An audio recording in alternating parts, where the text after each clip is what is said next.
आप ये कह रहे हैं। बहुत बहुत धन्यवाद आपका विजय पटेल, मुझे डिबेट में लौटना होगा। बहुत बहुत धन्यवाद। सबसे पहले अंसार रजा साहब, मैं आपसे शुरू कर रहा हूं। ये जो दावा है सर, ये जो दावा है, ये कितना सही लगता है? क्योंकि बात तो सही है, क्योंकि अचानक से पूरे देश में हिजाब को लेकर आंदोलन। देखिए, मैं फिर पहले साफ कर दूं, हिजाब को लेकर कोई विरोध नहीं है, हिजाब के खिलाफ कोई नहीं है, सिर्फ स्कूलों में हिजाब की बात है, उसमें आपकी मेरी राय अंतर हो सकती है। लेकिन अचानक से ये सब कुछ होना, आपको लगता है कि ये कुछ प्लान्ड हो सकता है, या ये जेन्युइन अचानक से पूरे देश में आंदोलन, ये सही है? अंसार रजा साहब, देखिए, इन्होंने जो कहानी सुनाई है ये हमारे सर के ऊपर से निकल गई। वो क्या कहना चाह रहे थे, आपने जिस हिसाब से उनके लिए भूमिका बनाई थी वो तो जीरो साबित हो गई। कैसे कैसे कैसे? जो वो कहानी सुना रहे हैं इतनी देर से कि ये इसमें चल रहा था, इसमें चल रहा था, इसमें चल रहा था, ये आपके टीवी चैनल पे बता रहे हैं। अगर कोई देश के खिलाफ कोई चीज चल रही थी तो इसको चैनल पे ना बता वो कह रहे हैं कि ये बच्चियां सीएफआई के साथ जुड़ी हुई थी। एक अचानक एक हादसा हुआ, उसको आपने सीधा जाकर के 2021 अचानक हिजाब याद आ गया? याद आ गया। जनवरी से पहले हिजाब अनिवार्य नहीं जो था। मुस्कान वाला मैटर है वो तो अचानक हुआ है ना, कोई प्लानिंग से तो हुआ नहीं है। वो नहीं, हिजाब इतना बड़ा तमाशा बना, वो तो हिजाब पहन के ही गई थी, वैसा तो है नहीं कि उसने जाकर के वहां ग्राउंड में पहना हो। तो अचानक हिजाब याद आया? जनवरी से पहले हिजाब शुरू से पहना जा रहा है, कोई पहली बार हिजाब पहना है? नहीं, स्कूल के अंदर क्लासेस में। देखिए, स्कूल में एक बात कहता हूं, अगर स्कूल में कोई भी ड्रेस कोड कानून बनाया गया है उस पर अमल होना चाहिए। बहुत बढ़िया। एक बार नहीं, 1000 बार अमल होना चाहिए। इसलिए कि आप अगर स्कूल जा रहे हैं तो स्कूल के कानून के हिसाब से आपको वहां के कानून को फॉलो करना पड़ेगा। नंबर 1, हिजाब आपको पहनना है, आप अपने घर में पहनिए, मार्केट जा रहे हैं मार्केट में पहनिए, शादी ब्याह में जा रहे हैं, सही बात, कहीं भी जा रहे हैं। लेकिन अगर स्कूल आप जा रहे हैं वहां का जो ड्रेस कोड है उसको अपनाना चाहिए, उसमें जिद नहीं बनाना चाहिए किसी चीज की। लेकिन जिस हिसाब से 4 दिन से बवाल काटा जा रहा है इस हिजाब को लेकर के, ऐसा हो गया कि जैसे हमने आतंकवादी हमला कर दिया हो औरतों ने। क्या तमाशा बना रखा है मीडिया ने?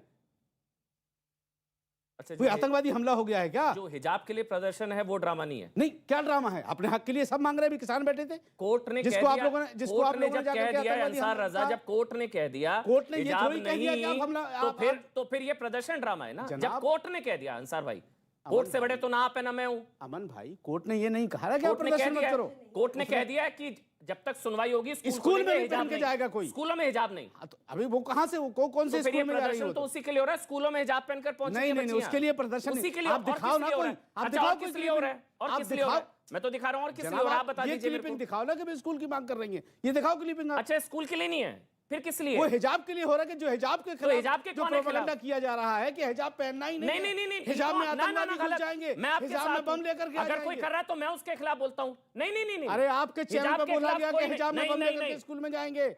आपके चैनल पे बोला गया है। क्या बोला गया? ये कि हिजाब में बम लेकर के जाएंगे, स्कूलों में फोड़े जाएंगे। आरएसएस ने बोला है। किसने बोला? आरएसएस ने बोला है। कल से चल रहा है।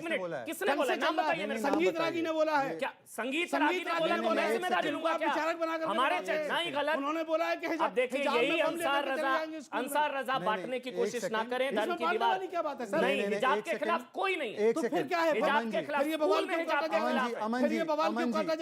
अमन जी, मैं यहाँ पे इंटरवीन करना चाहूंगा। स्कूल में हिजाब के खिलाफ। अमन जी, एक सेकंड पहले, सबसे पहले मैं अपनी बात रखूं उससे पहले, एक यहाँ पर बयान दिया गया कि आरएसएस ने बोला है कि हिजाब के अंदर बम लेकर जाया जाएगा। ये बयान एक सेकंड, संगीत रागी आरएसएस का प्रतिनिधित्व नहीं करते। इस बयान को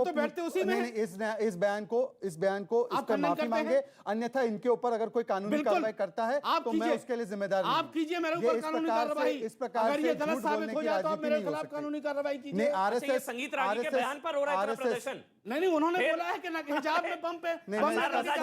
आप सरकार है, ठंडी करिए ना, कहिए कि प्रदर्शन की कोई जरूरत नहीं है भैया। कोर्ट ने कह दिया स्कूल में नो हिजाब कर रहे हैं तो उसमें बुरा क्या है सर? स्कूल में नो हिजाब। स्कूल स्कूल में नो हिजाब। मैं कह रहा हूं हाँ जी, कि जो स्कूल ड्रेस कोड कानून बना रहा है उस पर अमल करना चाहिए। तो स्कूल में नो हिजाब। हम क्या कह रहे हैं? जो कोर्ट ने कह दिया, अगर कोर्ट ने कह दिया तो खत्म हो गई बात। बोलिए स्कूल में नो हिजाब। नहीं, हम क्यों बोले साहब? ये कोर्ट बोलेगा, कह दिया भाई, ये स्कूल बोलेगा, हम फिर आंदोलन गलत। चलिए, मुझे अपनी बात क्यों गलत है यार? आंदोलन किस लिए? एक मिनट, आंदोलन अपने हिजाब की हिफाजत के लिए। हिजाब खतरे में कहां आ गया? स्कूल में थोड़ी जा रहे हैं। हिजाब खतरे में कब आया? जो बवाल काटा जा रहा है 4 दिन से, हिजाब के लिए काटा जा रहा है, वो हिजाब पर ही काटा जा रहा है। अंसार भाई, वो स्कूल में हिजाब के लिए काटा जा रहा है, स्कूल में नहीं काटा जा रहा है। ये जबरदस्ती का विक्टिम कार्ड मत खेलिए। कोई स्कूल में हिजाब के खिलाफ है, हिजाब के खिलाफ कोई नहीं है। इजाजत दीजिए, एक बात बताइए। हाँ, बोलिए।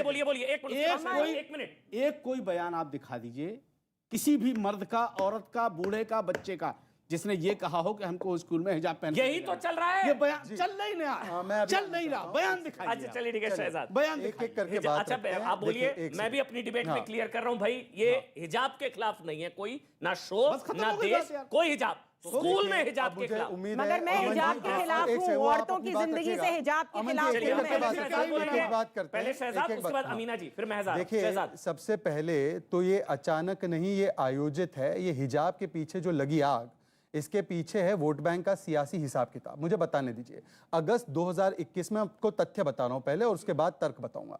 अगस्त 2021 में ये परिवारों ने भी और लड़कियों ने भी अंडरटेकिंग साइन करके दी थी कि हम जो यूनिफॉर्म की कोड की, ड्रेस कोड की पॉलिसी है जो 1985 से चली आ रही है, हम उसका पालन करेंगे। और क्लासरूम के भीतर, देखिए, स्कूल के अंदर हिजाब अलाउड है, क्लासरूम तक हिजाब अलाउड है, क्लास जब नहीं चल रही है तब भी हिजाब अलाउड रहता है। और क्लासरूम के अंदर जब क्लास शुरू हो जाती है तब से पिछले 15 वर्षों से, 20 वर्षों से कोई क्लासरूम के भीतर जब महिलाओं की ही क्लास चल रही है, कोई हिजाब पहनने का वहां पे कोई भी चलन नहीं था।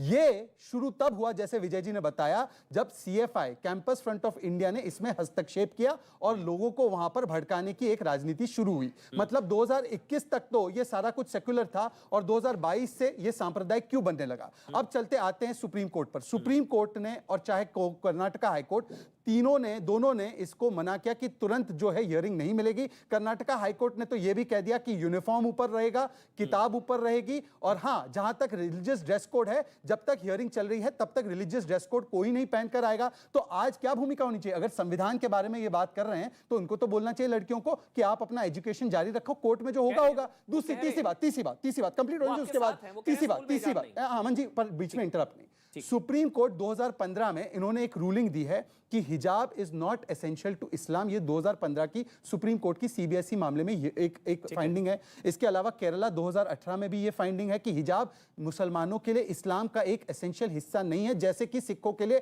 टर्बन होता है। ठीक है, ये क्लैरिफिकेशन आ चुका है। अब कर्नाटका हाईकोर्ट इस पर जो फैसला करना चाहे वो एक अलग विषय है, परंतु मैं इनसे पूछना चाहता हूं, अगर इनको इतना ही खतरा लग रहा था हिजाब पर, जब कर्नाटका की सरकार ने यही चीज हिजाब को बैन किया स्टूडेंट पुलिस कैडेट के विषय में, तब इनको हिजाब खतरे में क्यों नजर नहीं आया? जब कर्नाटका की मुस्लिम एजुकेशन सोसाइटी ने 150 संस्थानों को अपने कहा कि हिजाब नहीं पहनेंगी यहां पर बच्चियां, मुस्लिम एजुकेशन सोसाइटी ने, मुस्लिम हिंदू एजुकेशन सोसाइटी नहीं, तब इनको हिजाब पर खतरा क्यों नजर नहीं आया? और हिजाब पहनिए ना आप, हिजाब आपको धार्मिक जगह पर पहनना है, सड़कों पर पहनना है, मदरसे में पहनना है, पहनिए। पर अगर ये कहते हैं कि ये महिलाओं के विकल्प का विषय है, तो मैं आज अंसार रजा जी से एक पूछना चाहता हूं, एक हाँ, चॉइस का बोल रहे हैं अंसार रजा जी, आप मुझसे बड़े, मुझे बताइए, क्या अगर कोई महिला स्टेट फंडेड मदरसे में जीन्स पहनकर जाना चाहे, आप उसका अभी समर्थन कीजिए? एक।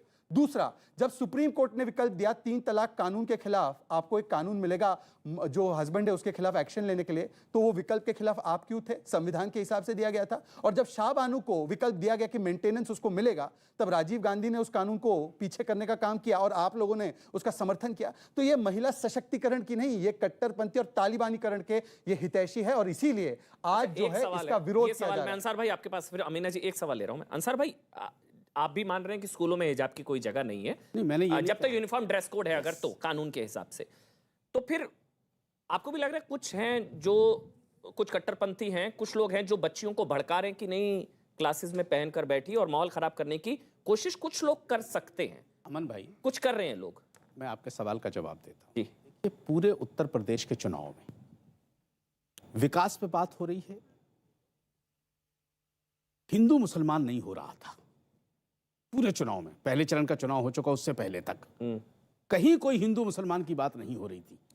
अब एक लड़की ने हिजाब पहनकर के स्कूल में एंट्री ली, ठीक, लोगों ने हंगामा किया, जय श्री राम के नारे लगाए गए।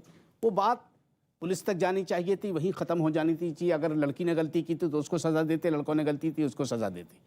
इतना बड़ा जो ड्रामा रचा गया 4-5 दिन से, अच्छा, मतलब मैं तो उस लड़की को दाद इसलिए देता हूं कि उस लड़की ने 4 दिन से योगी मोदी योगी मोदी योगी मोदी जो चैनल कर रहे थे उनको पीछे ढकेल दिया उस लड़की ने। इसलिए मैं उसको सलाम करता हूं कि उसने बहुत बड़ा काम किया। अब जहां तक